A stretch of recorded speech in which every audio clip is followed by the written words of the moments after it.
Bueno, bienvenidos, soy Eduardo Tormo, el presidente de la Asociación Católica de Maestros. Los que no conozcáis la asociación, lleva 78 años en vida. Hay 3 hombres que fundaron esta asociación o formaron parte de la primera junta directiva, que son 3 personas que están en proceso de beatificación: don José María Aro, don Marcelino Laechea y don Vicente Herbás, presidente, asesor pedagógico y el primer conciliario, que son los que yo creo que un poco pues dan espenta desde el cielo un poco para que nosotros sigamos con esta labor.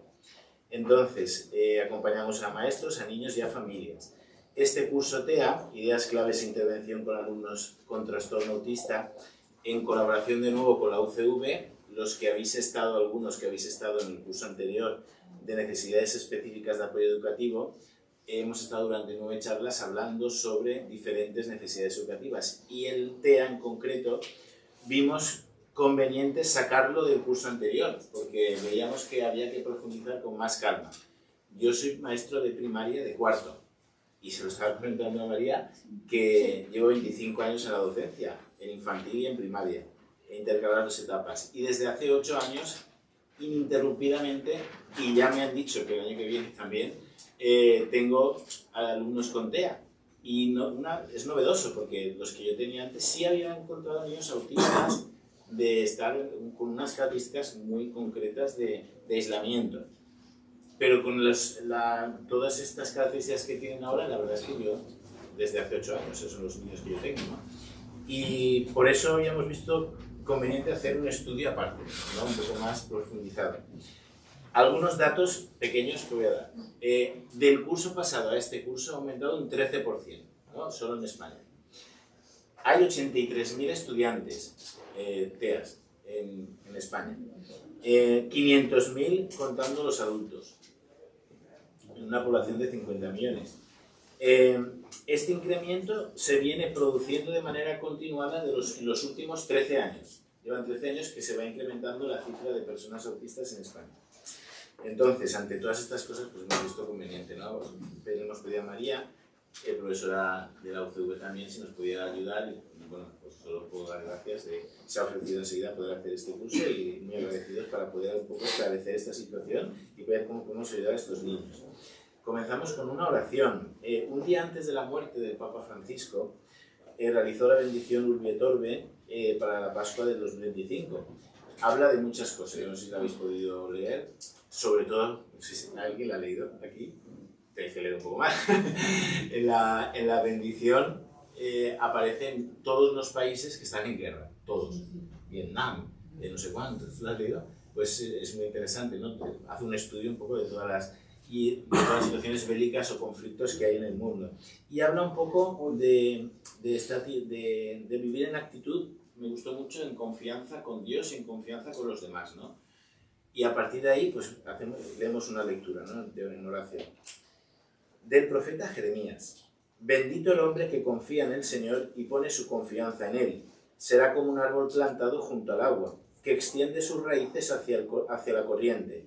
No teme que llegue el calor, y sus hojas están siempre verdes. En época de sequía no se angustia, y nunca deja de dar fruto. Palabra de Dios, te alabamos, Señor. ¿Por qué hemos seleccionado esta lectura? Pues porque creemos que es la Asociación Católica de Maestros, aquí lo que tenemos principalmente es a Cristo.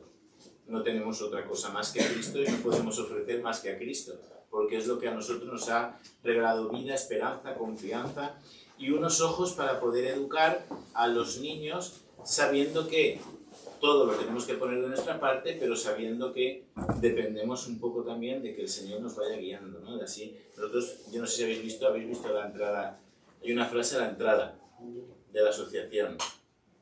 Nada. Hay una frase a la entrada que está, por favor, al salir, hacéis así, giráis un poco el cuello. A ver. Dejar que los niños se acerquen a mí. Y aquí también decimos, pues para que nosotros podamos acercar a los niños a Jesús, el maestro tiene que acercarse al maestro con mayúsculas, ¿no? Entonces, y a partir de ahí, con los ojos de Cristo, ayudar a los niños. Y a los TEA, pues los que tenéis experiencia, pues necesitan mucha ayuda. Yo veo que necesitan necesitan ayuda continua, ¿no? Entonces, pues con esta confianza de hacer nuevas las cosas, empezamos el curso. Os presento a la doctora María. Es doctora en psicología, sanitaria, neuropsicóloga y maestra de pedagogía terapéutica desde hace 13 años. Ejerce como neuropsicóloga en la unidad de neurorehabilitación infantil del Hospital de Manises, llevando a cabo valoración y diagnóstico de niños y niñas con TEA e intervenciones con ellos y sus familias. Docente en másteres y cursos de expertos y especialistas en psicología y neuropsicología en la Universidad Católica de Valencia y dirige el máster de neuropsicología clínica en la Academia AMIR. Además de colaborar en formaciones con el Instituto Valenciano de Acción Social y otras entidades relacionadas con la discapacidad intelectual y trastorno del espectro autista. Le he pedido el resumido, no quiero saber algo como yo. Bueno, pues un placer presentaros a María y nada, ánimo. Muchas gracias. Pues, buenas tardes, gracias a... Bueno, me pongo aquí delante si no se me importa, ¿vale? Gracias, por supuesto, a Eduardo para contar conmigo para acompañaros, más bien, no es para enseñaros, es para acompañaros en esta formación. Totalmente de acuerdo, ¿no? El incremento, no me he metido en las diapos, pero como nos vamos a ver muchos días, pues bueno, lo puedo meter también en otro de los días, ¿vale? En el tema del incremento y de la prevalencia y de todo esto, porque me ha dicho, solo tienes 6 sesiones, así un poco entre comillas, solo tengo 6 sesiones, podríamos hacer 200. O sea, porque esto daría para un máster, para 2 y para 3, ¿no? Entonces, bueno, no me había metido en lo de la prevalencia, el aumento, ¿no?, de los diagnósticos, pero es verdad que, me imagino que lo habréis percibido todos, ¿no?, en los últimos años. Y es verdad que una parte de este aumento de la prevalencia va en la línea de que pues, cada vez sabemos más, cada vez estamos más formados, cada vez hay más herramientas para detectar, para diagnosticar, y por tanto, pues bueno, cada vez somos más capaces de diagnosticar, detectar estas dificultades y de poder acompañar, de poder apoyar, de poder darles todo lo que necesitan, ¿no? En todo su proceso, a los niños, de proceso de enseñanza-aprendizaje, pero luego los niños se convierten en adultos también, ¿no? Que esto también es importante. Hay otra línea de investigación de los últimos años que, bueno, no acaba de encontrar grandes verdades, si queréis, ¿no? o sentenciosas, ¿no?, como inequívocas, pero sí que va un poco en la línea también pues, del estilo de vida, del ritmo de vida, del estrés que vivimos, ¿no?, y de cómo todo esto puede pues, repercutir, puede interferir en el desarrollo del cerebrito de los nenes mientras estamos en gestación, ¿no?, y que llega un momento en el que eso puede hacer pues, que su desarrollo cerebral vaya por un camino diferente, ¿no? Entonces, esa es una de las grandes líneas. Tema de tóxicos también en la alimentación, contaminantes, estreses, etcétera, etcétera. Ya digo, pero bueno, que si queréis el próximo día meto un poquito, ¿vale?, más de cuña por ese...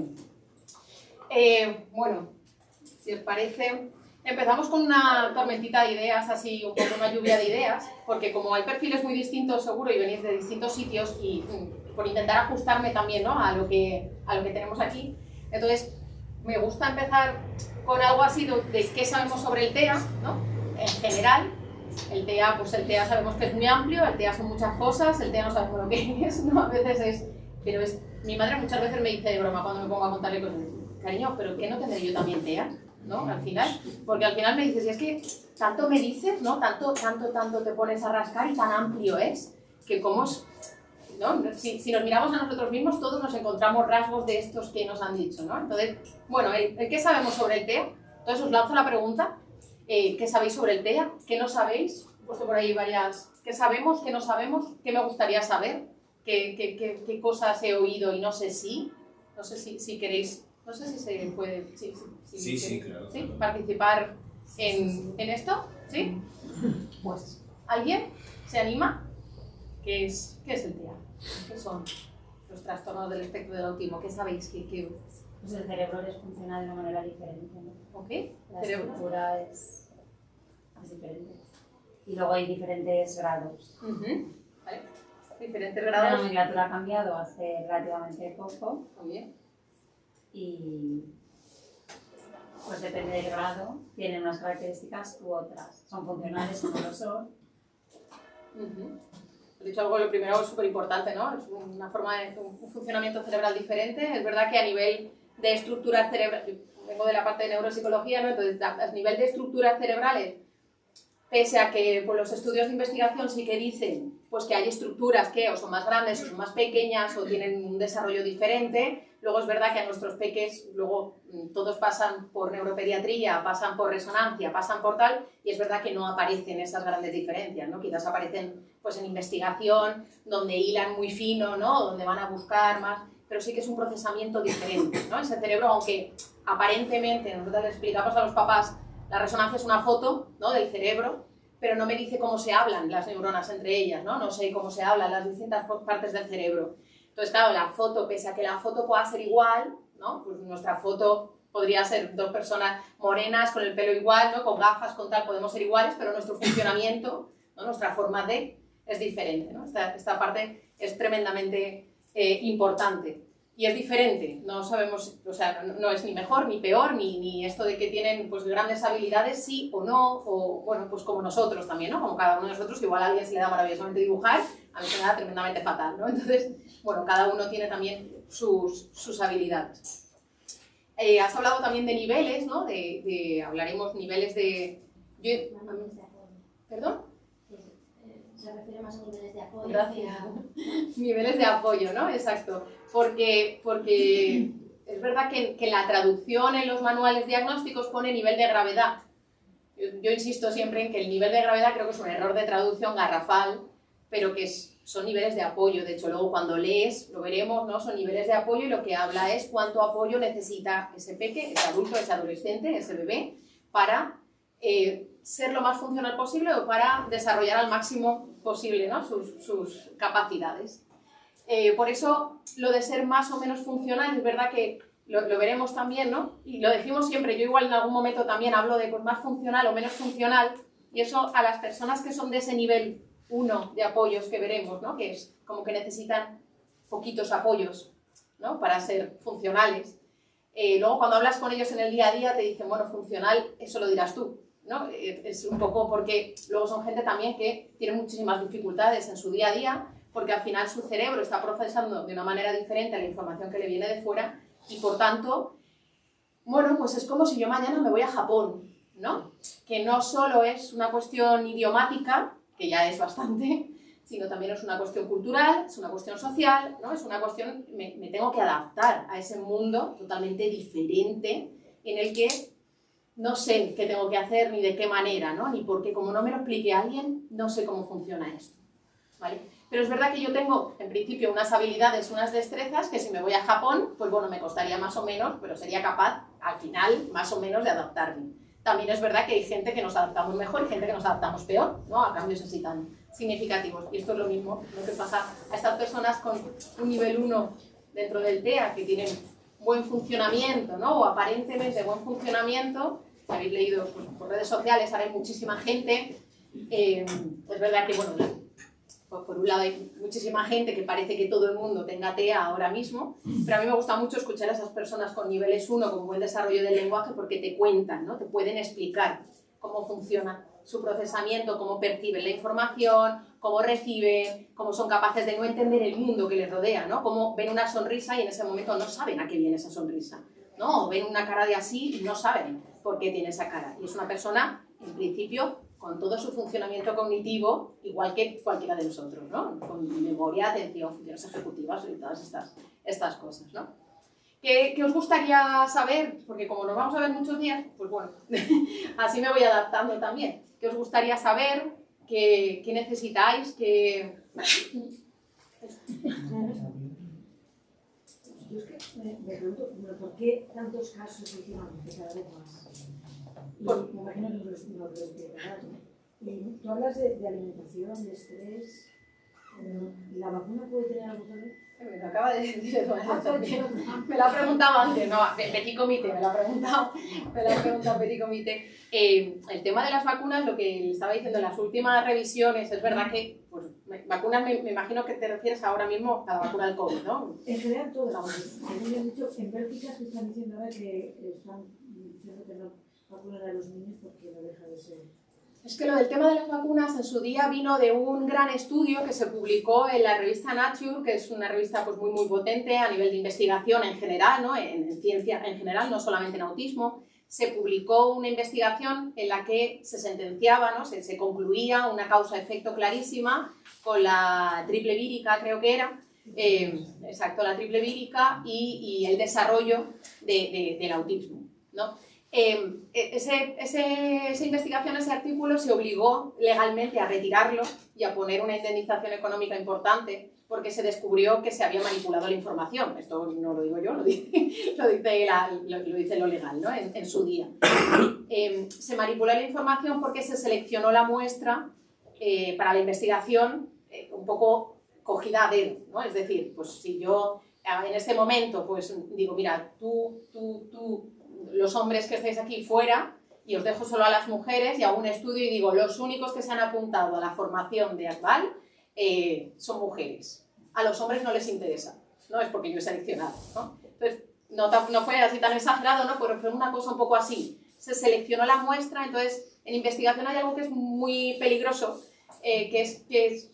yo puedo intentar que salga lo que yo quiero que salga, ¿no? O sea, dependiendo de pues, cómo haga la investigación.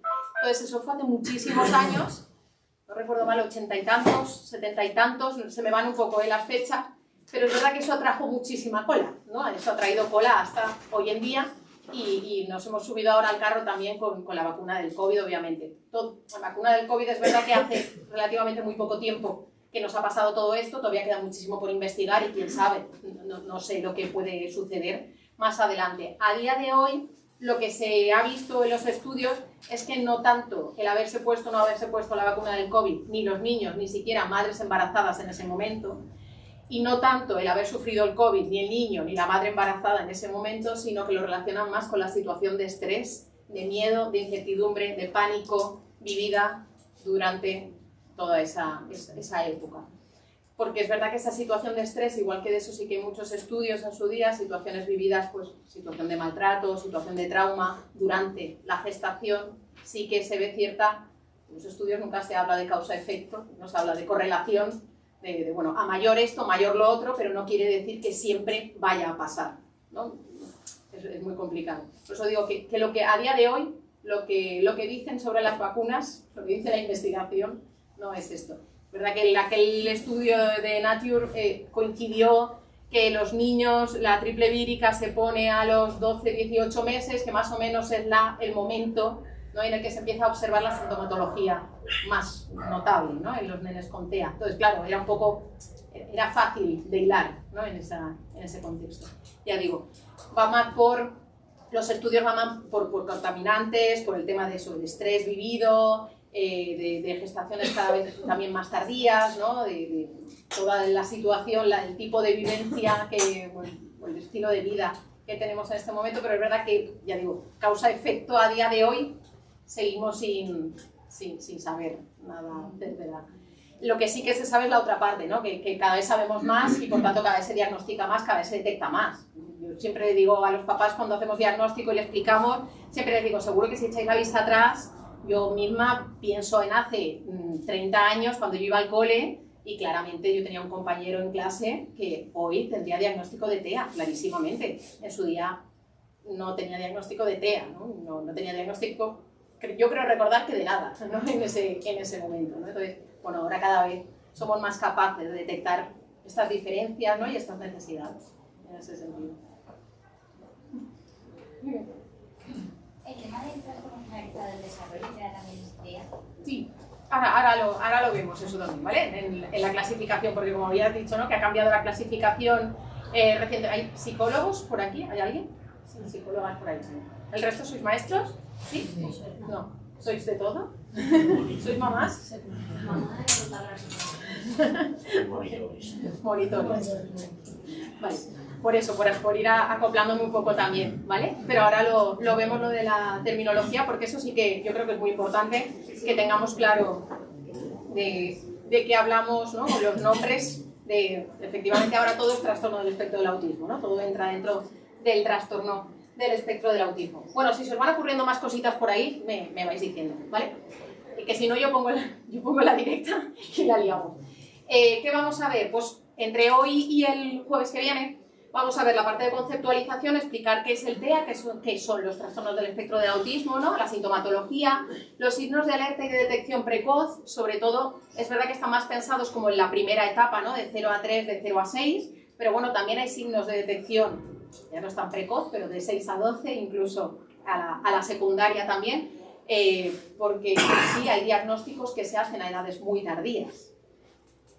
Me voy otra vez, si veis por redes sociales, ahora hay muchísimas, tenemos un día de formación reservado a el TEA en niñas, el TEA en niñas, en adolescentes y mujeres. Si no os habéis apuntado, os animo a que os apuntéis, porque para mí es un tema fascinante, que es otro mundo totalmente diferente, es una cosa que se nos estaba escapando, se nos había olvidado a todos, que las mujeres pues tenemos cosas diferentes, y entonces pues en el TEA no íbamos a ser menos también, ¿no? Y entonces tenemos cosas diferentes. Entonces hay muchísimo diagnóstico, como decía, que se está haciendo ahora. Yo conozco varias personas de cerca, muy de cerca, diagnosticadas a los 40 años, mujeres todas, claro, obviamente.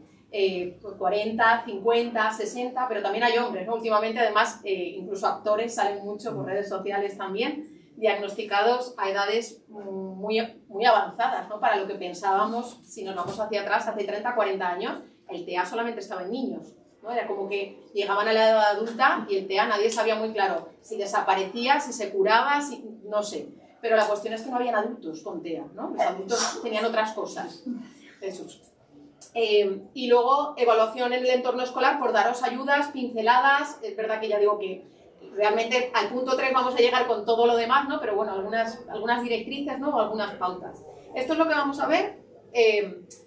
Esta parte de aquí abajo que veis aquí con pictogramas, dibujos, imágenes. Os he puesto ahí un poquito la chuletita, que esto es anticipación visual, metodología TEACH. Os dejo ya ahí la nota para que os suene, ¿vale? Porque más adelante iremos hablando de estas cosas. Es esta anticipación, esta organización de la información de una manera visual, porque los nenes con TEA, las personas con TEA, se ven muy beneficiadas de estos apoyos visuales, ¿no? Entonces, bueno, yo soy muy TEA también, desde que trabajo con nenes con TEA, intento pensar más desde esa manera, ¿no? Y me ayuda mucho a organizarme también, y así vamos a seguir un poco esta línea, ¿vale? Como os digo, primero, ¿no? El 1, conceptualización del TEA, signos de alerta y detección, y el 3, la parte de un poco de evaluación en la escuela. ¿Y cuándo lo vamos a ver? Lo que os decía, esto lo vamos a ver entre hoy y el jueves, si soy capaz, y os lo cuento todo, y la semana que viene ya os cuento la parte de intervención, ¿vale? Y os cuento ya cositas diferentes.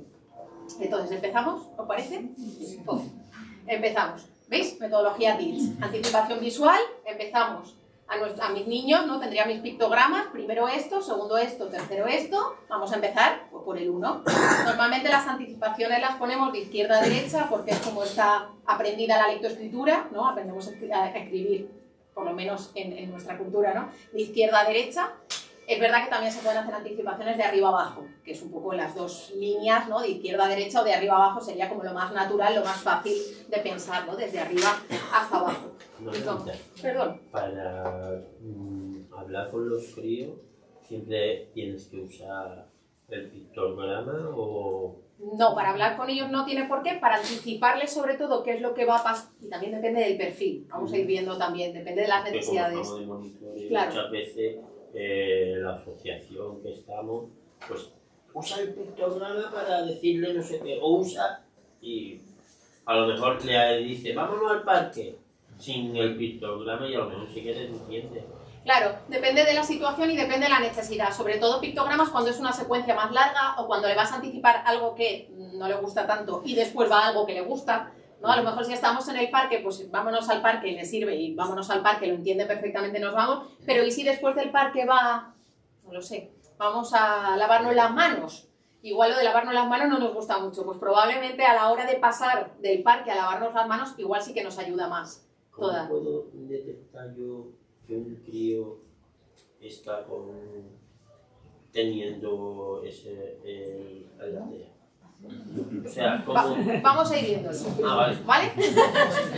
Vamos a ir viéndolo, pues si no me haces spoiler ya, me desmontas. Vale.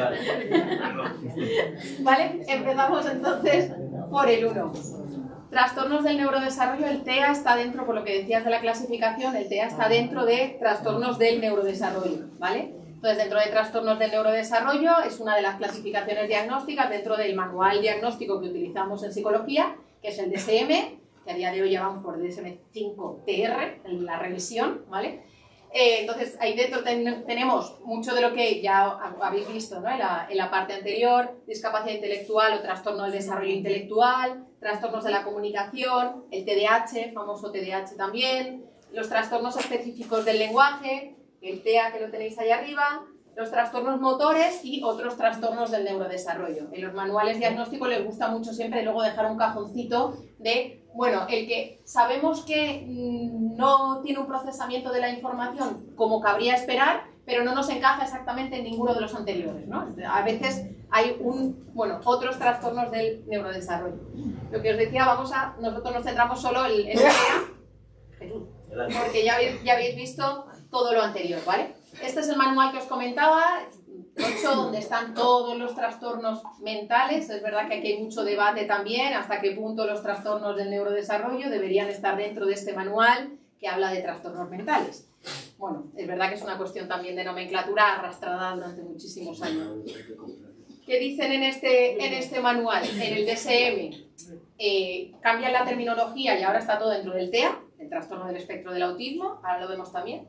El TEA está dentro, como hemos dicho, de trastornos del neurodesarrollo, que como decías, ¿no? Es un funcionamiento cerebral, un funcionamiento de su desarrollo neurológico diferente, ¿vale? O sea, su cerebro funciona de una manera diferente. Incluyen una cosa del procesamiento sensorial, que luego lo vamos a ir viendo. Me imagino que os suena algo de esto del procesamiento sensorial, integración sensorial, ¿no? Y todo esto, lo más famoso, lo más conocido, lo que solemos... No sé si se os ocurre alguna situación que relacionéis con procesamiento sensorial. ¿Qué les pasa a los niños con TEA a nivel sensorial? ¿Algo que les moleste mucho? El ruido. Esa es la típica, ¿no? Las texturas, ¿no? Luego llega un niño TEA que se pone aquí pegado al altavoz y dices, uy, ¿esto? ¿No? Porque es verdad que es mucho más complejo también lo del procesamiento sensorial, no todo es tan taxativo, ¿no? No todo es, pero es verdad que es la más frecuente, además en Valencia la sufrimos siempre en Fallas, que sabemos que nuestros peques con TEA muchos tienen que emigrar directamente, ¿no? Irse al pueblo más profundo de los profundos para evitar todo el tema de los fetales. Lo veremos también. No hay subtipos, ya no hay subtipos, ahora todo es dentro del trastorno del espectro del autismo, pero efectivamente están los niveles de apoyo, ¿vale? Y más cositas. Hablan de afectación social, ya no hablan tanto de afectación social, veis que también la terminología es de la traducción al final, ¿no? Lo que hablan es de que hay una afectación de la interacción social, ¿no? De que el funcionamiento social es diferente. Y hablan de que los síntomas deben estar presentes en la primera infancia, aunque es verdad que esto no tiene por qué detectarse en la primera infancia, ¿no? Todo depende, hay veces que llegamos a la edad adulta. Lo curioso de esto es que cuando llegas a la edad adulta sin diagnosticar, le preguntas a las personas y ellos mismos recuerdan, ¿no? El otro día me decía la mamá de un nene con TEA que ella no está diagnosticada, pero ella se ha autodiagnosticado y lo tiene clarísimo, que ella tiene trastorno del espectro del autismo, y ella me decía, María, es que yo me acuerdo que cada vez que entraba a mi habitación saltaba todos los días y tenía la imperiosa necesidad de saltar sobre la misma baldosa, y siempre saltaba sobre la misma baldosa, y si no saltaba sobre la misma baldosa no me quedaba tranquila, necesitaba saltar cada vez que entraba a mi habitación, ¿no? Un ritual, pero hasta el punto que ahora voy a casa de mis padres y la baldosa está hundida para abajo, o sea... Fijaros la de botes que habrá dado encima de la misma baldosa, ¿no? Pero ella sí que lo recuerda. O sea, si se va ahora a su infancia, ella sabe que tenía sintomatología que ahora es capaz de relacionar con el TEA, ¿no? Lo que pasa es que en su día, pues bueno, a veces es tachado con otros diagnósticos, ¿no? O con otras sospechas y nos perdemos ahí un poquito, ¿vale? Entonces, lo que decíais antes, lo que decía la compañera es que antes estábamos, el manual que teníamos antes, que era hasta el DSM-4-TR, hablábamos de trastornos generalizados del desarrollo, que es verdad que el nombre, bueno, era, entendedme, era como más bonito en el sentido de menos duro, ¿no? No tenía la palabra autismo dentro del diagnóstico, pero era muy difícil de explicarle a los papás que un trastorno generalizado del desarrollo no quiere decir que iba a madurar después y que esto se iba a subsanar y que no iba a llegar el momento en el que no iban a tener ninguna dificultad, ¿no? Era muy complejo en su momento. Dentro del trastorno generalizado del desarrollo estaban el trastorno autista, que es lo que todos entendíamos, ¿no? Por autismo, el niño autista con aleteos, el niño autista que se tapaba los oídos, el niño autista que se balanceaba, que no tenía desarrollo del lenguaje en la mayoría de los casos, ¿no? Que tendía a aislarse, ¿no? Ese era un poco el prototipo ¿no? De trastorno autista, el síndrome de Asperger, que era el otro prototipo, ¿no? Se ha dicho muchos años, el trastorno autista inteligente, ¿no? O los pequeños sabios, o los pequeños maestros, ¿no? Eran estas personas con autismo, pero que tenían un buen desarrollo del lenguaje y un buen desarrollo cognitivo, y entonces parecía como que todo les iba mejor, pero tampoco era así, obviamente. Y luego un cajoncito que ves trastorno generalizado del desarrollo no especificado. Es decir, el que tenía dificultades a nivel social, a nivel de comunicación, comportamientos repetitivos, pero no encajaba ni en uno ni en otro, acababa en ese, ¿no? Esto lo digo porque es probable que tengáis todavía muchos diagnósticos, igual ahora ya no de los niños pequeños, pero sí de los del instituto, que arrastren el trastorno generalizado del desarrollo y el trastorno generalizado del desarrollo no especificado, ¿no? Esto es porque se han quedado con la nomenclatura anterior. Normalmente lo que se ha hecho en todos los casos es adaptarlo a la nomenclatura actual. Es verdad que esto también tiene sus más y sus menos porque, bueno, la comunidad con síndrome de Asperger, ¿no? La comunidad de Asperger considera que tiene una entidad propia y no se ven caracterizados, no se ven representados, ¿no? Por el trastorno autista, trastorno del espectro autista, que es la nomenclatura de ahora. Entonces, por eso hay gente, sobre todo mayor, que sigue llamándose, ¿no? O diciendo que tiene el síndrome de Asperger y no tiene trastorno del espectro autista. Las personas con ese síndrome dan un 33% de discapacidad. Les dan un 33% de discapacidad. Depende, entiendo, depende. La verdad es que no sé. Sí, no, yo tengo una. ¿Sí? Tengo un hijo que tiene eso. Sí, pero ahora le cambiarían la nomenclatura, entre comillas. Tiene eso, está sin diagnosticar, le tienen pruebas, y aparte de eso tiene también desviación de columna, y yo pienso que deberían de darle más. Porque tengo otra hija con discapacidad y tienen 45. La cuestión de las discapacidades... La cuestión es que está, con eso que has dicho, que está sin diagnosticar, rozando la especie, pero tampoco, pero sabe que tenían las cosas que es muy ordenado y no le toques esto, no se lo cambiaba, porque van así muy... Igual necesita... molestan mucho gente, los ruidos. Entonces, pero sigue siendo sin diagnosticar ahí y se han quedado ahí, y un 33%. Ya digo que... voy a tener más, digo ya. El tema de discapacidades es que es de... Bueno, a veces depende... De quién sea ya. Digo, no lo voy a decir yo. Depende de que lo valore, depende en manos de quien caiga. Bueno, depende del momento. Se han quedado ahí. Ahí se han quedado y ahí se han quedado parados. Pero a los médicos especialistas sí que les puedes pedir que hagan una revisión del diagnóstico, claro, y que le adapten el diagnóstico dentro del trastorno del espectro autista según la nomenclatura nueva, según los nuevos manuales diagnósticos. Ya digo que es que los diagnósticos de trastorno generalizado del desarrollo, es verdad que hay gente que lo tiene y lo ha seguido arrastrando, sí, pero deberían modificarse más que nada para que todos... ¿no? Y otra cosa muy importante, se sienten discriminados porque quiero opositar y hemos hecho para la oposición, o sea, mi hija se ha presentado a ese examen y mi hijo no puede entrar porque, claro, intelectual, es que hay dos aspectos, está el intelectual y el otro, entonces a la hora de hacer no lo han dejado opositar. Claro, por eso ahora, dentro de la nueva clasificación sí que especifican también la parte de la inteligencia y la parte del desarrollo del lenguaje. El intelectual y el otro, entonces, claro, ahí él se ha venido abajo, dice, estoy discriminado, no me han dejado opositar, porque, claro, era el intelectual y el otro aspecto, digo, bueno, ¿y aquí qué hacemos? Claro, lo primero que necesita es una adaptación del diagnóstico, yo creo, ¿no? Para conseguir adaptarse, claro, exacto, conseguir adaptarse, ¿no? Me deberían dejarnos opositar, yo creo que en la misma, aunque tiene las... Bueno, deberían. Pues, debe haber estudiado y preparado, pues salir de abajo, ya no se presentarán. Se ha sentido muy discriminado. Si soy capaz... Perdón, esto la conexión... Pero María, ¿no va a haber una subclasificación? Sí, voy. Pero no es subclasificación como tal. Son especificaciones dentro del diagnóstico. Pero ya no hay... O sea, todo está dentro del trastorno espectro autista. Lo que pasa es que trastorno espectro autista hay 200 millones de tipos distintos y entonces lo que hacemos es especificar cómo es la persona que tengo delante. Entonces, bueno, es como... Yo siempre digo a los papás, Marías hay muchas en el mundo, muchísimas, muchas. María Motos hay menos, María Motos Muñoz hay menos, y si como dice mi hijo me pongo el segundo de mi madre y el segundo de mi padre, ¿no? Pues habrá menos todavía. ¿no? Entonces, el diagnóstico es un poco como nombre con apellidos, ¿no? Es intentar especificar un poco, y veréis ahora cómo así se queda bastante, o yo creo que hacen una descripción bastante más ajustada, ¿vale? Pongo un segundito, no sé, ¿se oirá el audio del vídeo? ¿Sí?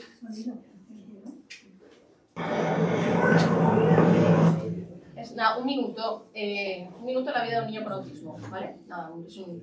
Y vamos a dejar un poco el audio para que no le entre a nadie.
I'm not naughty, I'm autistic, and I just get too much information. En castellano diría algo así, ¿no? No soy un maleducado, soy autista, mi forma de procesar la información es diferente, ¿no? Proceso la información de una manera diferente. Habéis visto, entra en el centro comercial, ¿no? Y la sensación un poco es de esto, ¿no? Es como que las cosas le van llegando, va percibiendo cosas de una manera segmentada, ¿no? Tienen dificultades para percibir la globalidad de eso es un centro comercial, es un sitio seguro, estamos aquí, ¿no? Toda la situación de una manera global porque lo perciben, digamos, como piezas de puzzle aisladas, ¿no? La situación es un poco, percibo un olor, no tenemos aquí, ¿no? Pero la colonia, pues un olor, un ruido, una imagen, un flash, las pantallas, ¿no? Claro, esto, por eso muchas veces niños con TEA, cuando dicen los papás, ir al centro comercial imposible, o ir a la feria, eso implica rabieta seguro. Claro, rabieta es porque sensorialmente no van aquí, arriba, van recibiendo todos los estímulos por todos los canales sensoriales y claro, cuando llega un momento en el que se desborda su sistema sensorial ya no puede, ¿no? Dar cabida a toda esta situación. La reacción, ¿no? Los papás muchas veces en el grupo de padres que tenemos, muchas veces lo que manifiestan es cuando están en esas situaciones es efectivamente la gente me mira como si fuese un mal padre, como si el niño fuese un mal educado, ¿no? Como si fuese una cuestión de que soy un sobreprotector, ¿no? O que lo estoy criando de una manera... No, eso que sería antes, porque ahora ya con todo el conocimiento de esto... Que va, o sea, me alegro que tengáis esa sensación porque, bueno, efectivamente, pues cada vez hay más formación y cada vez hay más y por lo menos, bueno, te planteas ante esa situación, ¿no? Y es verdad que voy a un parque con mi hijo, voy a un centro comercial o cualquier cosa y siempre vas con el radar, ¿no? Siempre detectas nenes y dices, uy, tal, pero enseguida te planteas, ¿no? A ver, ¿qué están haciendo los papás y tal? Incluso, bueno, si puedo ayudarlo, ¿no? En algún momento, o puedo mirar a la mamá así con una sonrisa de apoyo, ¿no? Simplemente, por lo menos que no sientan esa... Pero es verdad que en general todavía se sienten muy juzgados, ¿eh? Los padres se sienten muy juzgados, sobre todo también, pues eso, el tema de darles cosas, ¿no? O el tema de, pues en un momento rabieta, darle la tablet, el móvil, chocolatina, ¿no? Cualquier situación así, todavía se ven muy juzgados, ¿no? A pesar de que haya mucha información. ¿Por qué espectro? Pues la palabra yo creo que espectro está ahí clavada, ¿no? O sea, trastorno, no han puesto trastorno autista, es trastorno del espectro del autismo, ¿no? El espectro autista, ¿verdad? Porque un espectro es lo suficientemente amplio como para intentar describir todos los perfiles tan diferentes, ¿no? Que tenemos dentro de él. Decíais antes, a nivel de inteligencia, es que puede ser, es verdad que inteligencia, no me gusta hablar de inteligencia, ¿no? Pero bueno, de desarrollo cognitivo, ¿no? O de funciones cognitivas, es verdad que tenemos nenes con un mayor desarrollo y nenes con muchas más dificultades, ¿no? A nivel de aprendizaje, a nivel de atención, a nivel de memoria, a nivel de razonamiento, ¿no? A nivel de aprendizaje, a nivel de interacción social también. Este falso mito, ¿no? De que tenemos siempre de, ¿no? Las personas con autismo no quieren interactuar con otras personas, ¿no? No quieren tener amigos, no quieren. Falso totalmente, ¿no? Es verdad que hay personas que tienen más deseo de interactuar y que lo pueden pasar mejor o peor por esa misma necesidad o ese mismo deseo con las dificultades que tienen, y hay otras personas con TEA que efectivamente pues no es que deseen o no deseen la interacción social, pero no comprenden esa manera de interactuar con el mundo y tienen cierta preferencia por interactuar con lo material, que lo entiendo mejor, es mucho más sencillo. Si yo meto un encajable, el encajable entra. Si yo sonrío a alguien y no me sonríe, no sé qué está pasando, ¿no? Pero es verdad que lo material funciona y lo social es mucho más difícil. Lo que pasa es que, en principio, desde nuestro cerebrito no TEA, pues más o menos entendemos las relaciones sociales. Y nos hemos acostumbrado a ellas y las llevamos gestionando desde pequeñitos, entonces más o menos te acostumbras a ellas y aprendes a descifrarlas, ¿no? A nivel de comunicación sucede lo mismo. Chavales que no tienen desarrollo del lenguaje, chavales que tienen desarrollo del lenguaje increíble, muy por encima seguramente del que pueda tener cualquiera de nosotros, ¿no? Conductas repetitivas o estereotipadas, el aleteo así es muy claro, o así es muy claro, pero hay nenes que montan los deditos así, y hay nenes que los montan y los meten en los bolsillos, o hay nenas que se estimulan con el pelo, y ellos pueden estar así, autoestimulándose con el pelo durante horas y horas y horas, o a lo mejor con las orejas, ¿no? O con cosas como mucho más sutiles, que no es este aleteo tan significativo, que enseguida lo vemos venir. A nivel de estímulos sensoriales, lo mismo. Ahí está, el que tapa los oídos, se esconde debajo de la mesa conforme pasa una moto, y sin embargo está el que a eso no le molesta, pero a lo mejor ni ese sonido ni ningún otro, ¿no? Entonces, igual que las habilidades motoras, seguro que conocéis nenes con TEA que trepan, suben, bajan hasta el Everest, si me apuráis, ¿no? Y hay otras personas con TEA que muestran cierta torpeza motora, ¿no? Que no le dejes un balón en los pies porque seguramente lo pisen, se tropiecen y se caigan. Sin embargo, ¿no? Hay otro que lo puede lanzar hasta el infinito y más allá. Claro, teniendo en cuenta todo esto, la pregunta un poco es, ¿y si es un espectro, qué es lo que tienen en común? ¿No? Porque los papás que vienen a la unidad cuando están en la sala de espera dicen, pero es que mi hijo no se parece a ninguno de estos. ¿No? Efectivamente, no se parece a ninguno de estos porque tiene otro nombre, otro apellido, otra genética y otra historia de vida, ¿no? Tiene otro totalmente diferente. Esto es lo que dice el manual diagnóstico, como veis ahí está ahí puestecito. Tenemos dos grandes manuales diagnósticos, el DSM, los DSM, que son los que utilizamos en psicología, y los CIE, que son los que utilizan los médicos. Lo digo porque cuando vas a neurología, neuropediatría, psiquiatría, muchas veces el diagnóstico que aterriza pone CIE para llegar por el 11, CIE 11, pues es otra clasificación diagnóstica, pero es verdad que hemos llegado al trastorno del espectro del autismo y los dos van de manera paralela y dicen lo mismo, ¿no? Prácticamente, cambia muy poco. Entonces lo que dice el DSM-5-TR, que es este que os decía para hacer diagnósticos de TEA desde la parte de psicología clínica, dice que tienen que tener dificultades en dos grandes áreas, ¿vale? Dos grandes áreas que son la azul y la verde. La azul es déficit en comunicación y en interacción social, que como veis ya no dicen nada de lenguaje, porque no hace falta que tengan problemas de lenguaje. Pueden tener un excelente desarrollo del lenguaje, pero tener problemas a la hora de comunicarse, ¿vale? Y ahora lo iremos viendo un poco. Y la segunda parte, que es este bloque de conductas repetitivas, restrictivas, la inflexibilidad, la rigidez, la parte sensorial, los rituales, las ecolalias. No os preocupéis que lo vamos a ir viendo, ¿vale? Despacito. Pero para que veáis un poco así, que luego no me cabe todo en las diapositivas, entonces así en una imagen, ¿vale? Tenéis la azul y la verdecita, que son las que se supone que son los criterios que tienen que cumplir. Además de las azules, dice el manual que hay que cumplirlas todas. La verdad es que es prácticamente imposible cumplir una y no cumplir las demás. En TEA las cumplen todas. Y en las verdes lo que dice es que hay que cumplir 2 o más, o sea, mínimo 2, ¿no? Para hacer un diagnóstico.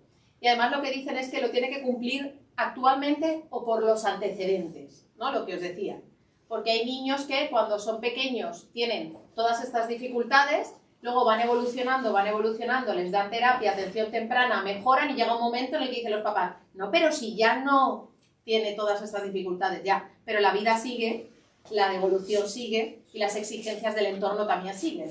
Entonces, obviamente, si tenía dificultades, es probable que en algún momento pueda volver a tenerlas, ¿no? La cuestión es seguir adaptándonos y seguir dándole los apoyos que necesita. Entonces, este es el primero de deficiencias persistentes en la comunicación y la interacción social. No os quedéis con todo el demás, esto copiadito tal cual, ¿eh? Pero en la comunicación social y en la interacción social. Entonces, dentro de ese, lo primero que dicen es que tiene que tener deficiencias en la reciprocidad socioemocional. Esto lo veremos luego un poquito más detenido, pero no tiene tanto que ver con esto que dicen, o que se ha dicho siempre, de que no tienen emociones, que no entienden las emociones de los demás, o que no sienten o que no tienen empatía, sino que lo que les pasa es que tienen dificultades para comprender qué es lo que está sintiendo el otro, porque no están dentro de su cabeza. Así de sencillo, ¿no? Hemos dicho, las personas con TEA tienden a entender mucho mejor lo visual, lo que está, ¿no? lo concreto, lo literal. El cerebro de la otra persona no lo veo, ¿no? El bocadillo de la otra persona, el pensamiento de la otra persona, yo no lo veo.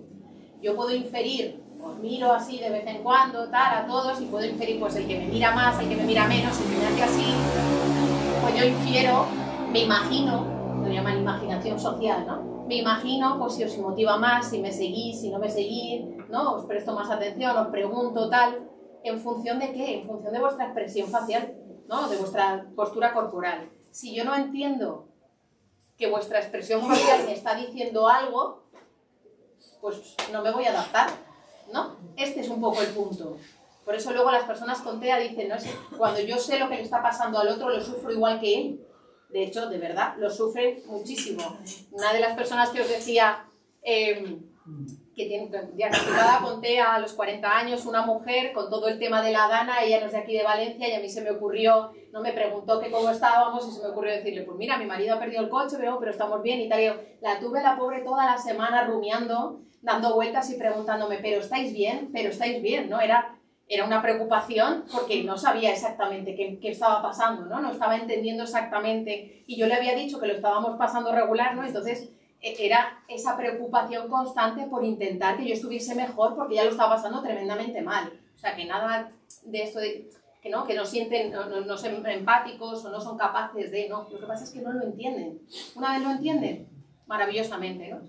Entonces eso, pueden cambiar esa reciprocidad socioemocional pues desde acercamientos sociales que pueden resultar anormales, atípicos, está copiado textual, pero hay veces que las palabras son un poco regulinchi de la traducción, anormales, atípicos, ¿no? Estos niños chiquititos, que me decía el otro día una mamá, sí, es que él quiere jugar con los otros niños, pero el otro, claro, quiere jugar con los otros niños en el arenero y entonces coge la arena y hace, claro. Bueno, pues quiere jugar, lo quiere hacer bien, pero no sabe cómo lo tiene que hacer, ¿no? Quiere jugar. O se acerca a los otros niños y se les tira encima y entonces los niños no hacen más que huir del pobre porque están hasta aquí de que se les tire encima, ¿no? Es estos acercamientos que sí que se está acercando, sí que quiere interactuar, pero no sabe cómo hacerlo. Y además, como no sabe interpretar por qué los otros niños se van corriendo, es esto que muchos papás dicen, claro, es que ven que el niño se va corriendo y piensan que está jugando y entonces se va corriendo detrás de ellos y entonces, claro, nos metemos en un bucle que no está entendiendo cuál es la situación. Lo que no hace es interpretar, no tiene toda la información para saber qué tengo que hacer. Si yo supiese qué tengo que hacer en esas situaciones, me resultaría mucho más fácil adecuarme con todas las estrategias que me están enseñando, ¿no? En terapia, en el cole, papá, mamá, ¿no? Y todo el mundo. Fracaso en la conversación normal en ambos sentidos, ¿no? Es estas dificultades para que la conversación vaya y vuelva, ¿no? Niños que ya mayores con un buen desarrollo del lenguaje, pero tú les preguntas, ellos te contestan, ellos te preguntan, tú les contestas y ahí se acaba la conversación, ¿no? No hay una construcción, no hay un... siempre meto, claro, tengo 2 perros, meto a los perros por en medio y tal, pues ¿sabes que yo tengo 2 perros? Silencio absoluto, ¿no? No te preguntan. ¿Quieres saber cómo se llaman mis perros? Vale. No, pero no hay... ¿no? Vas tirando de la conversación. Ahora luego que se ponga a hablar de Minecraft o que se ponga a hablar de, ¿no? cualquiera de sus intereses, de sus aficiones o de su preocupación en ese momento. Porque a lo mejor, yo qué sé, pues me ve, no sé, con unas zapatillas nuevas y entonces, ¿no? Y te las has comprado y quién te las ha comprado y este ha sido tu cumpleaños. Y a lo mejor en ese momento ese interés sí que es capaz, ¿no? de meterse en... Pero una conversación en la que él no la ha iniciado o no es un tema de su elección, puede no saber, ¿no? Cómo llevar esa conversación de ida y vuelta. Dimensión en intereses, en emociones, en afectos compartidos, hasta el fracaso de iniciar o responder, ¿no? Interacciones sociales. Lo que os decía un poco, esas dificultades de que la conversación vaya y vuelva, a veces esa, pues incluso jerga, ¿no? O un desarrollo del lenguaje que se inventan palabras a veces, ¿no? O que van saltando de un tema a otro y el que está en la otra parte no es capaz de seguir de la conversación. Claro, esto también tiene mucho que ver con lo que estábamos diciendo, porque si yo no sé qué estás pensando tú ahora mismo, qué información tienes en la cabeza, yo empiezo a contarte, es rojo. Y entonces, claro, la otra persona te dice, ¿rojo? ¿El qué? Claro, pero es que yo dentro de mi cabeza tengo que es que el coche de mi padre es rojo. Entonces yo te digo, ¿es rojo? Claro, doy por hecho que la otra persona tiene la misma información que yo tengo dentro de mi cabeza, porque lo que yo tengo dentro de mi cabeza sí que sé lo que es, pero lo que tenéis los demás no lo sé. Entonces, es ese punto, los papás dicen, es que se cree que todo lo que él piensa es la verdad. Sí, algo así, ¿no? Se piensa que lo que él tiene en su cabeza es la verdad absoluta y lo más importante que es que todo el mundo la sabe, ¿no? Y claro, esto no le permite tener esas idas y vueltas en la conversación. Esas dificultades, ¿no? En saber qué es lo que está pensando el otro y en interpretar esa expresión facial, esa expresión gestual también, ¿no? Por eso esas dificultades también ellos a la hora de hacer gestos muchas veces. Que enlazamos con el segundo. Dentro seguimos en comunicación social e interacción social. La segunda de las características que dicen que hay que cumplir son conductas comunicativas no verbales utilizadas en la interacción social, es decir, dificultades, perdón, en las conductas comunicativas no verbales, que pueden ir desde no ser capaces de hacer gestos a gestos tremendamente exagerados y aprendidos, ¿no? Niños que aprenden a decir ok y entonces te dicen ok ante todo, ¿no? Y de la misma manera, ¿no? De la misma forma, en el mismo contexto, y además esperan que tú les respondas de la misma manera, ¿no? Entonces, muchas veces tienen la culpa también dispositivos electrónicos cuando salen los deditos de OK, porque además lo acompañan muchas veces de esa ecolalia de OK, ¿no? Oh, no, este tipo de verbalizaciones, ¿no? También, oh, no, aquí, no, aquí, no, aquí, sí, ¿no? Un poco esta tonadeta también que va mucho con el discurso que les hacemos los adultos cuando jugamos con ellos y el que hacen también, ¿no? Ahora los dispositivos electrónicos, ¿no? A veces esa falta de expresión facial y a veces veremos cuando hablemos de chicas, del TEA, en niñas, esa expresión facial así, devolvida, ¿no? Mantenida una sonrisa de yo no sé lo que tengo que hacer, pero esto de estar sonriendo es guay, ¿no? Porque miro a la gente, yo sonrío y todo el mundo me sonríe, funciona bien, bueno, pues voy a seguir sonriendo, ¿no? Una mamá de 40 años también, diagnosticada de TEA después de haber diagnosticado a su hija, el día que le estábamos entregando el diagnóstico de su hija, se sienta primero y me dice, espérate María, que te tengo que contar algo. Es que me acaban de diagnosticar a mí, en lo que estabais diagnosticando a la peque. Digo, muy bien, estupendo. Y entonces una de las cosas que me dijo es que ella se había dado cuenta de que llevaba toda la vida sonriendo y no sabía por qué. Fijaros qué curioso. Qué alegre. ¿Eh? Qué alegre. Qué alegre. Sí, llevaba toda la vida sonriendo, pero no se había dado cuenta por qué. Porque luego pensaba y dice, hay situaciones en las que no debería estar sonriendo. Pero, así.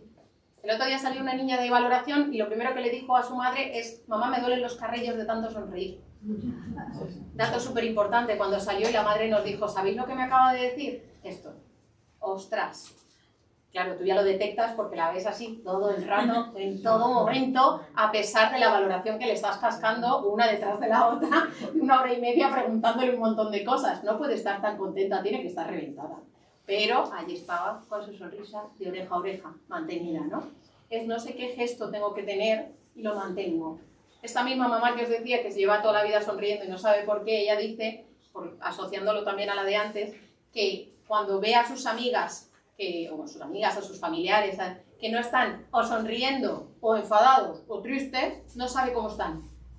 Y que entonces se pasa, dice, mis amigas dicen, eres una pesada.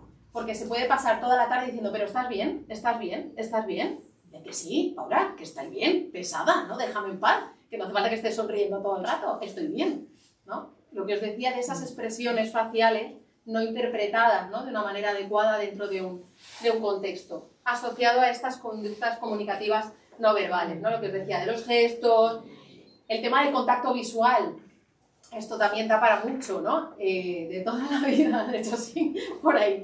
De toda la vida, ¿no? Se ha dicho, si no mira los ojos, claro, es TEA, si mira los ojos, no es TEA, ¿no? De hecho, por desgracia, por lo que decías, lo siguen diciendo en los coles, ¿eh? Y yo, hay veces que voy a los coles a hacer observación y me dicen, no, pero si te mira los ojos no puede tener autismo. Bueno, sabemos que esto tampoco es así, ¿no? Que igual que aprendo a sonreír, aprendo a mirar a los ojos, o a lo mejor sí, yo miro a los ojos, pero eso no quiere decir que sea capaz de mantener la mirada de una manera modulada, ¿no? Durante la conversación, y sea capaz de, acabamos la conversación y entonces nos vamos y dejo de mirarte, a lo mejor mirarte a medio camino, o a lo mejor el estar mirándote, he aprendido que te tengo que mirar, pero me estresa tremendamente, ¿no? Que esto lo cuenta también mucha gente adulta, cuenta todas estas situaciones, ¿no? Lo que os decía un poco eso de la expresión de sonrisa mantenida, ¿no? Por esa máscara de, bueno, todo está bien, todo está perfecto, no pasa nada. El tercero de los subcriterios, ¿no? Dentro de esta comunicación social, interacción social con dificultades, son las dificultades a la hora de desarrollar, mantener y comprender las relaciones sociales. Os he dicho antes, las relaciones sociales son tremendamente complejas, muy complejas. Y si nos vamos haciendo mayores, más todavía, ¿no? Muchísimo. Si yo no entiendo las relaciones sociales, claro, ¿cómo voy a mantener una relación social con el entorno, ¿no? Cuantísimos nenes tenemos en el entorno, bueno, cada vez nos llegan más que, bueno, se ven sometidos a situaciones en las que bastante desagradables en el entorno escolar por parte de otros compañeros, ¿no?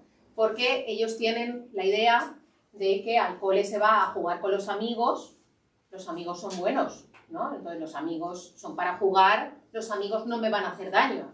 Entonces, si un día un amigo me hace la zancadilla, todos entendemos los adultos que no es un amigo, pero es un amigo, está en el cole, es bueno, me ha hecho la zancadilla, pero luego al día siguiente me deja un lápiz y entonces somos amigos, ¿no? Una cosa así. Entonces, resulta difícil comprender las relaciones si no soy capaz de interpretar o de inferir cuál es la intención de la conducta de la persona que tengo delante, ¿no?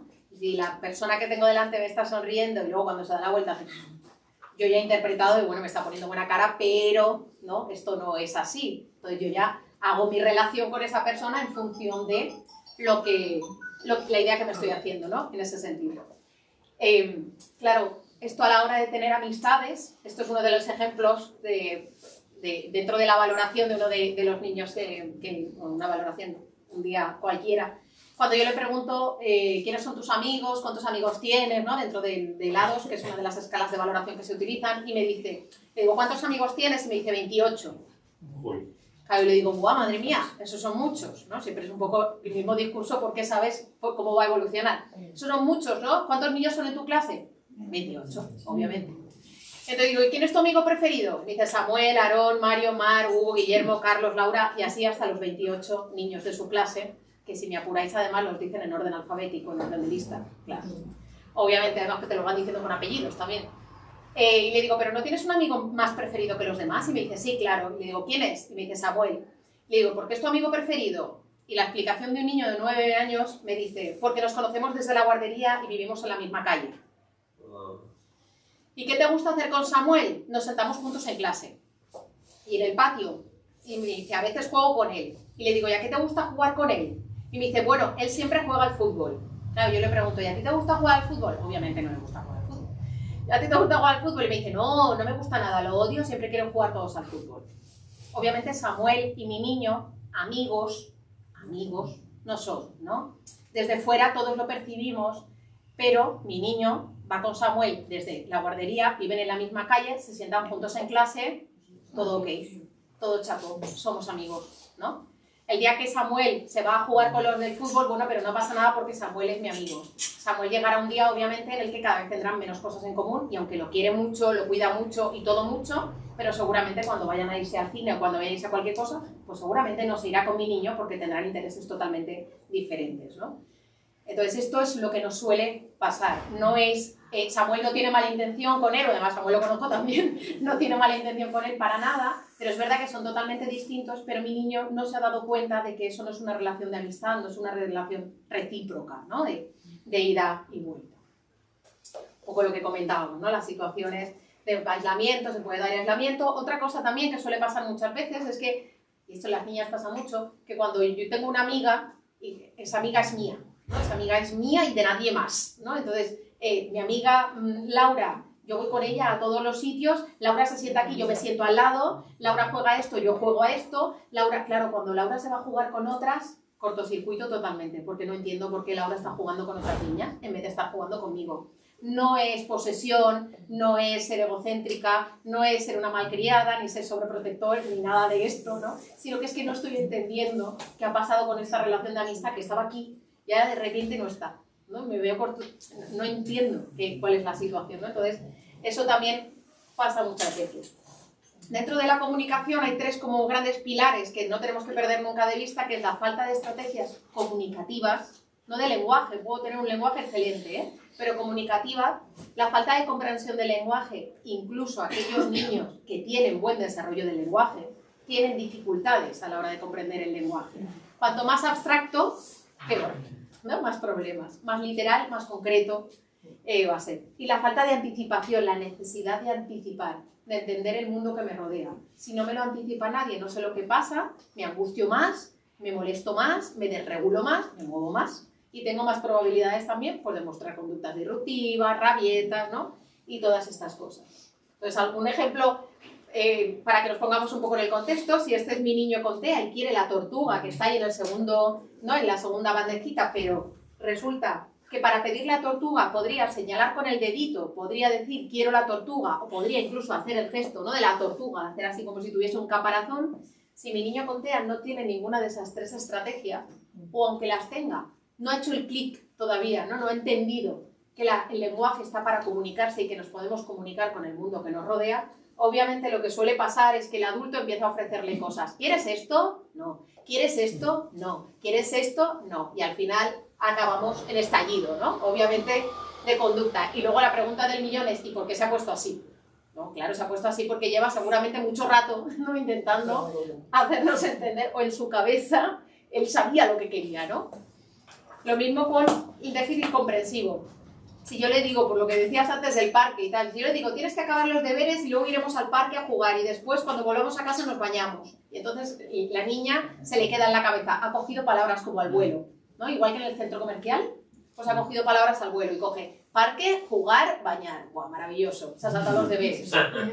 Pero no ha sido intencionado, de verdad que no ha sido. Lo que pasa es que el foco de atención va pues hacia lo que más le interesa, obviamente. Si tengo dificultades para gestionarme toda la información de alrededor, me quedo con lo que me gusta, ¿no? Entonces, si yo se lo anticipo con pictogramas visualmente, no va a querer decir que lo va a aceptar a la primera de cambio y que le va a parecer maravilloso, pero sí que le facilito la información, ¿no? De una manera que sí que la está entendiendo. La secuencia, igual que os he hecho, ¿no? La secuencia de deberes, parque, casa, bañarse, ¿no? Tenemos ahí toda la secuencia. Necesidad de anticipación, esos niños que siempre que van por este camino van a casa de la abuela y ese día, en vez de a casa de la abuela, van al médico. Ya lo hemos liado. Da igual, pero es que si van al Mercadona a comprarse un chupa-chup también la hemos liado, porque por ese camino se va a casa de la abuela. Entonces, si no anticipamos, claro, ahí estamos, si no anticipamos antes en ese momento con el pictograma de nos vamos al Mercadona, pues yo empiezo por este camino y cuando veo que llegamos al Mercadona en vez de a casa de la abuela, igual me falco. Claro, es que si no el niño igual se falca en la puerta del Mercadona y no entra, ¿no? Porque no iban ahí, ¿no? Él no iba ahí. Los papás muchas veces, lo digo por los niños con buen nivel de lenguaje, nos dicen, pero si yo se lo he dicho, ya, pero se lo he dicho. Las palabras se ven, esto, mi compañera siempre dice, las palabras se las lleva el viento, ¿no? Es verdad. Las palabras no se ven, los pictos sí. Los pictos se quedan y los pictos los entiendo, porque los proceso de otra manera, ¿no? Entonces los entiendo muchísimo mejor. Quien dice pictos, eso lo veremos en la parte de intervención, pero pictos, fotografías, dibujos, imágenes, palabra escrita, o sea, no hace falta que sean los pictogramas de Arasac, que son maravillosos, pero no hace falta que sean esos, ¿eh? Igual que esto lo dicen mucho los papás, ¿no? Están viendo la tele y venga, que en 5 minutos nos vamos, venga, que en 5 minutos nos vamos, venga, que en 5 minutos... Llega, le apago la tele, catástrofe, ¿no? Se monta allí, vamos, increíble. Y si le pongo un temporizador y le anticipo que cuando se acabe el tiempo, entonces se apaga y de repente los padres dicen, ¡guau! Funciona. ¿no? Hay veces, esto no es el 100% de las veces, pero hay veces que dicen es magia. No, no es magia. Le has dicho la instrucción en el idioma, de la manera que lo sabe procesar, ¿no? Dentro del segundo bloque, lo que os decía, patrones restrictivos, repetitivos, de comportamientos, intereses y tal, es esta otra segunda parte que incluye, por un lado, movimientos, utilización de objetos o habla estereotipadas o repetitivas. Y si veis, incluye tanto habla como movimientos y utilización de objetos. Las tres cosas, repetitiva, estereotipada. ¿Se os ocurre algún ejemplo? Ay, por ahí hay alguno puesto, pero ¿se os ocurre algún ejemplo de niños que tengáis en el cole que hagan cosas de forma repetitiva o digan cosas de forma repetitiva? Correr en círculo. Correr en círculo. Esta parte sensorial, ahora lo vemos también porque ahí se junta. Que claro, me desregulo y a nivel sensorial necesito buscar más. Gritar. Además es que Gritar, pero ¿gritan algo en concreto?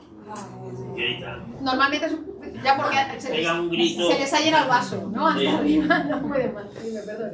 Muy bien. sí, que además lo de correr en círculo atrae a los demás niños. Y es una cosa que motiva. Entonces, Claro. cuando ve que él corre y el resto también se viene arriba. Claro, es Dice, chulo. ahora verás. Claro, funciona. Es como la sonrisa, ¿no? Funciona, mira qué chulo, que yo estaba desregulado aquí y he empezado a correr y de repente vienen 4 detrás mío, mira.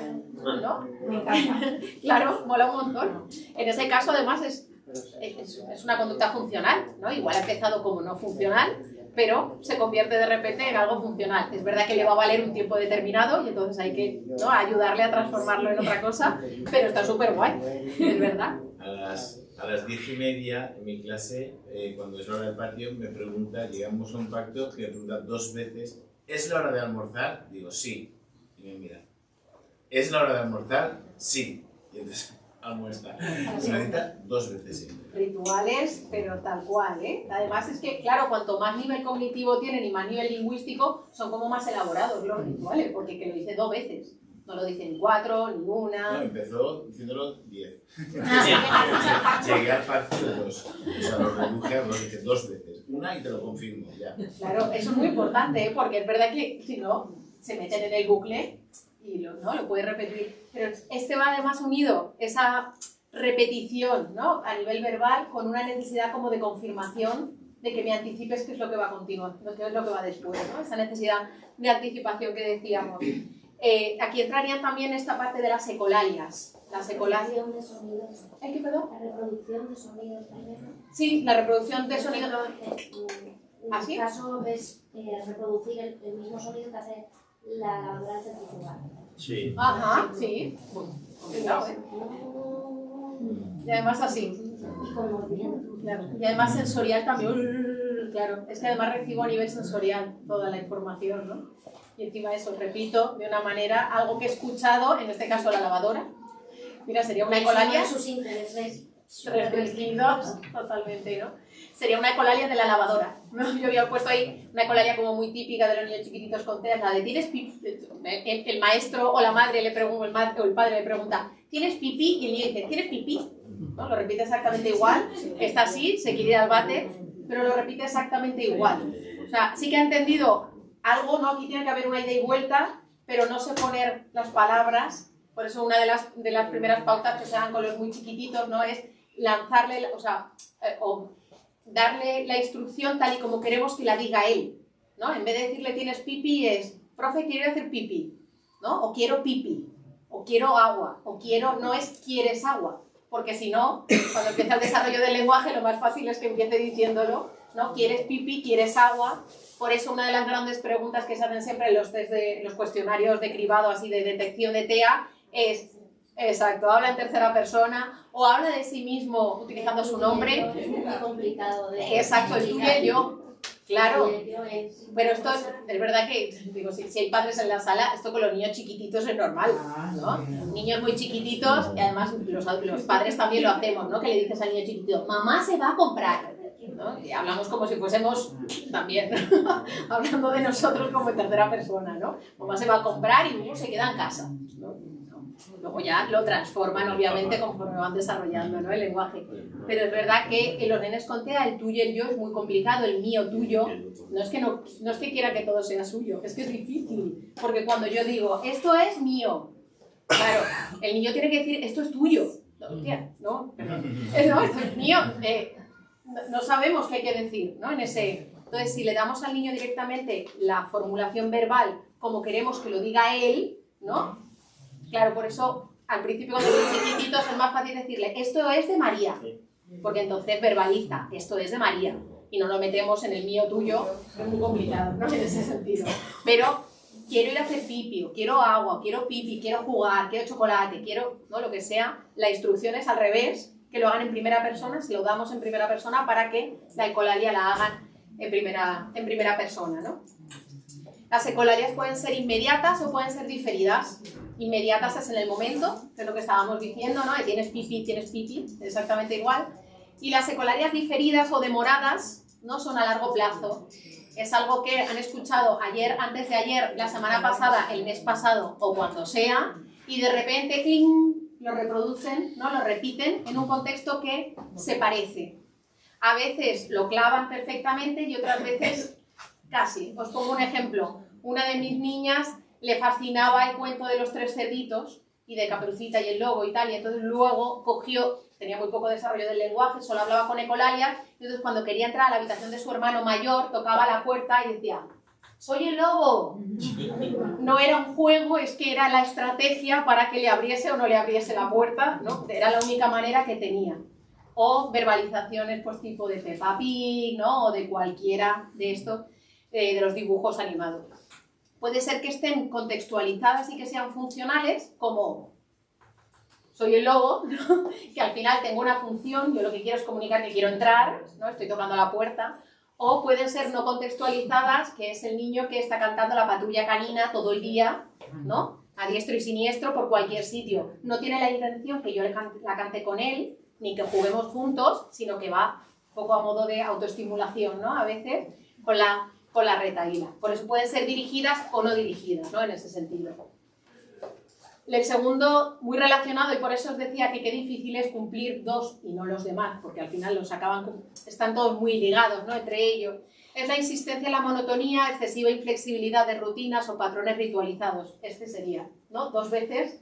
¿Es la hora de almorzar? Sí. ¿Es la hora de almorzar? Sí. No puedo almorzar, ¿no? Mi niño que llega a casa todos los días y le da las llaves a su padre 3 veces. 1, 2 y 3. Y entonces ya se las puede guardar el padre en el bolsillo. Antes no se las puede guardar, porque se las va a volver a reclamar. Y son 3. Ni 1, ni 2, ni 5, ¿no? Son 3. La alineación, la colocación de cosas de una manera determinada, ¿no? Mi niña que cuando se va a dormir por las noches deja el paquete de pañuelos al lado de la diadema, al lado de las gafas y al lado del no sé qué. Y es siempre en el mismo orden. Si alguien se lo mueve, por la noche se despierta, va al baño y por el camino y lo vuelve a colocar y ya está, ya puedo seguir yéndome a dormir, ¿no?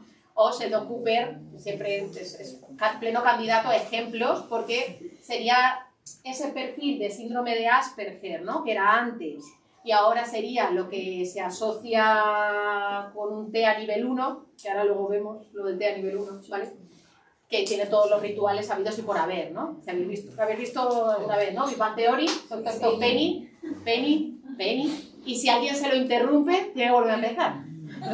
No sé, se queda a medio camino, ¿no? Todos estos rituales, es esto que dicen los papás ¿no? Muchas veces dicen, es cabezona, ¿no? Es cabezón.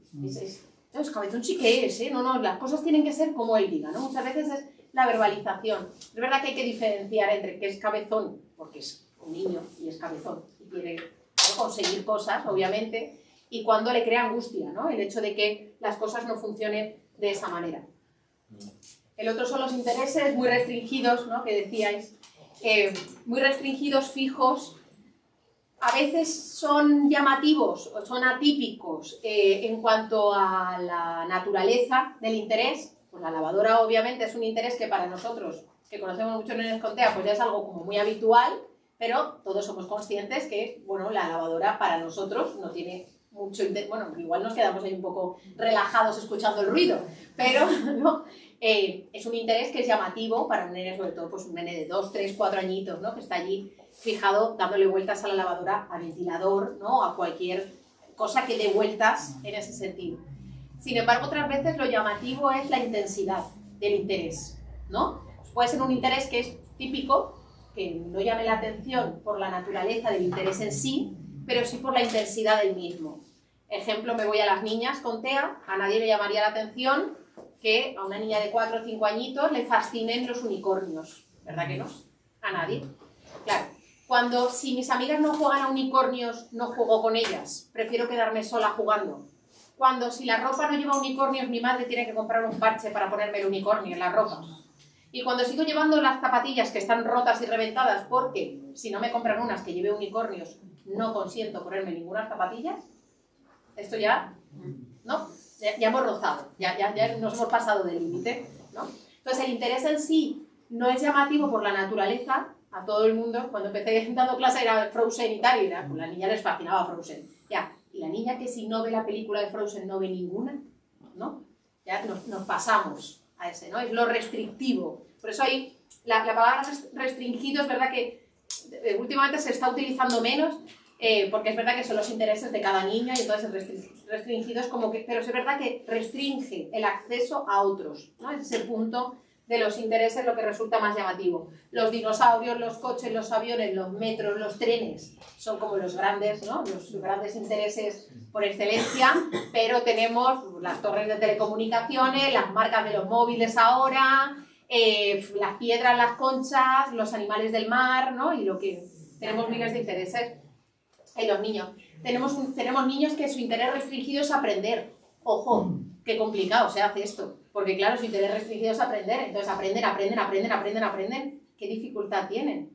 Que es que solo aprenden. ¿No? Es decir, no juegan a nada. Solo quieren absorber información, ¿no? Salen al patio y van a la biblioteca del patio, a estas típicas bibliotecas que tenéis ahora en los coles que sacan con el carrito y se van a leer porque no juegan, ¿no? Porque su interés restringido es absorber información.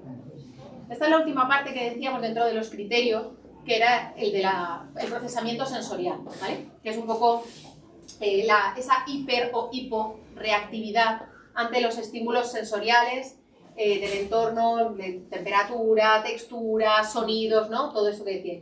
Lo que plantean un poco desde la integración sensorial, estos dos libritos, el de Tengo dolores en las piernas, creo que está descatalogado, no sé si han vuelto a... Pero es un librito súper finito que cuenta historietas de niños en cuanto a integración sensorial, muy chulo, muy fácil de leer, para familias también es muy fácil para que entiendan determinadas conductas. Y el otro de la integración sensorial en los niños es de Jen Ayres, que es la madre de la integración sensorial, que explica muy bien con muchos casitos también qué es esto de la integración sensorial. Lo que dice es el acto que organiza las sensaciones para su uso. Entonces recibimos la información por los distintos canales sensoriales, esa información llega a nuestro cerebro la modula, la procesa, la organiza, para luego poder emitir, ¿no? Una respuesta que sea acorde a la situación en sí. ¿Cuántos canales sensoriales tenemos? ¿Cuántas entradas sensoriales? 5, ¿no? Esto es lo que nos han contado. ¿Alguien da más? ¿Alguien da más? Pero porque te lo sabes. ¿Cuántos hay? ¿Cuántos hay exactamente? ¿No? Exacto, ¿no?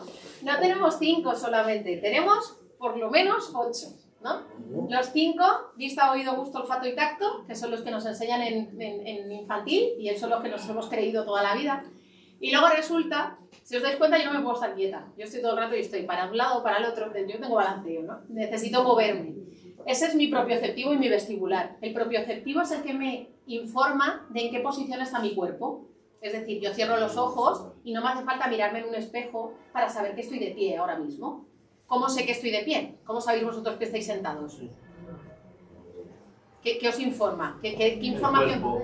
¿El cuerpo? ¿Qué parte del cuerpo?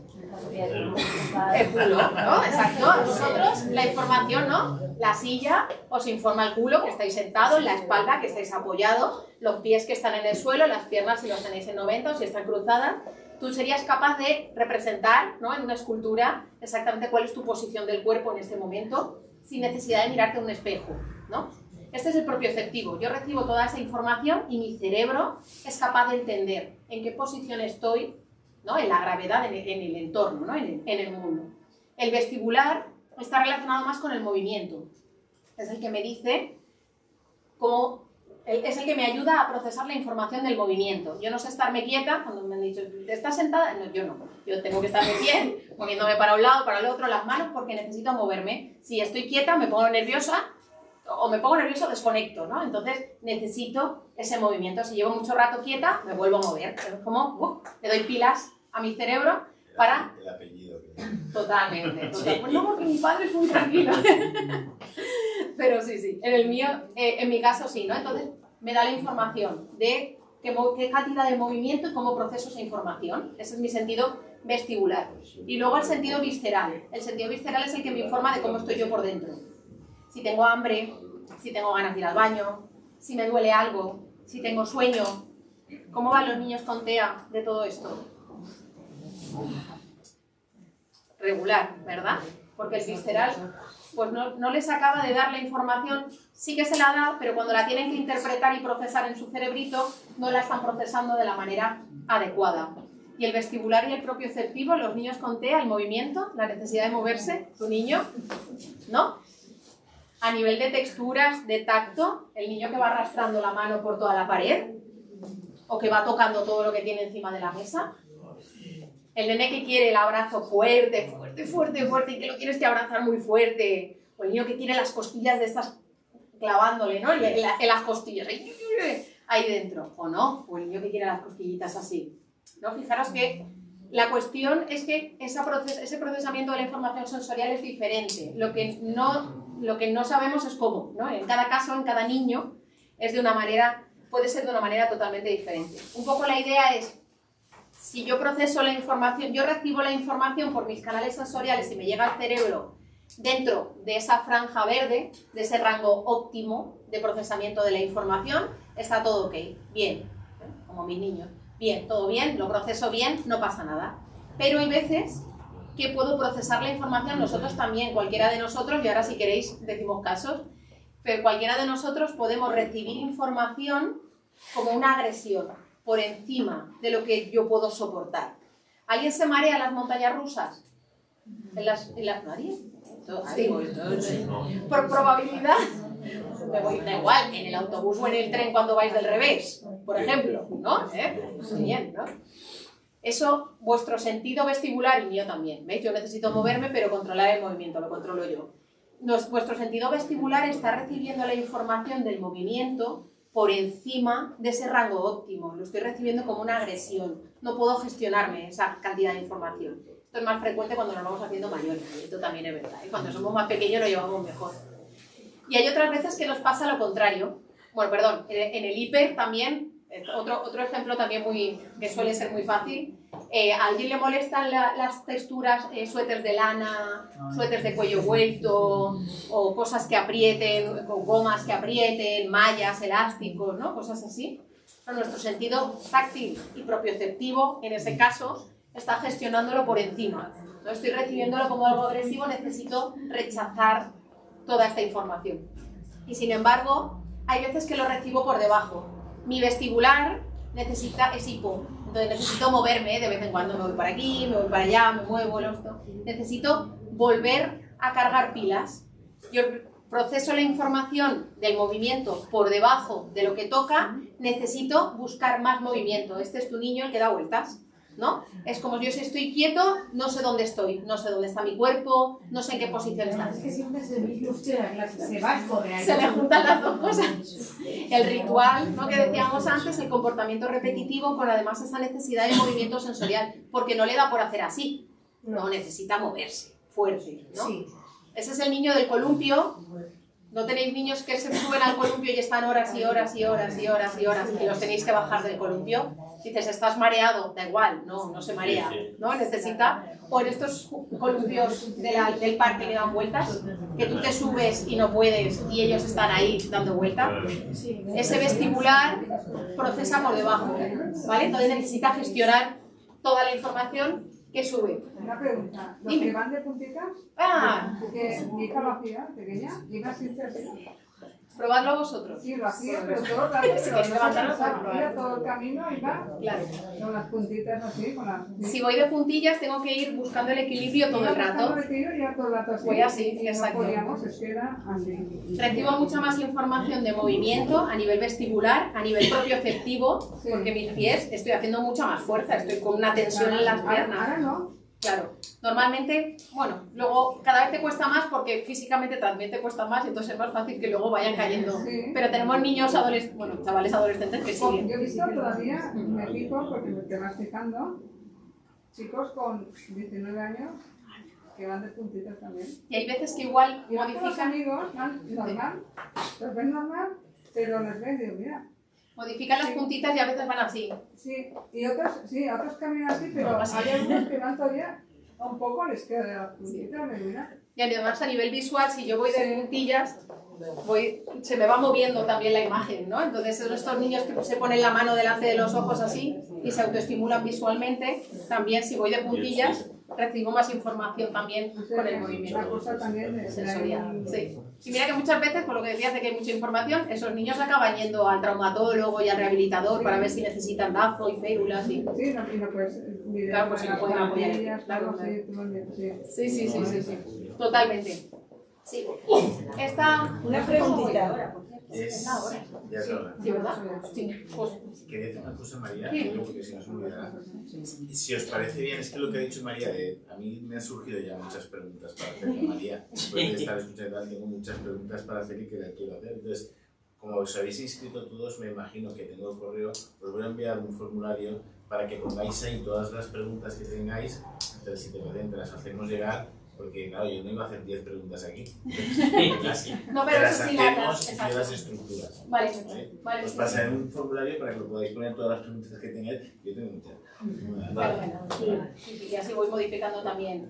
Claro. Sí, perfecto. Pues entonces, si queréis, digo, es que he oído las campanas antes. Esta es la que era sordo. ¿Tienes Tepelgradin?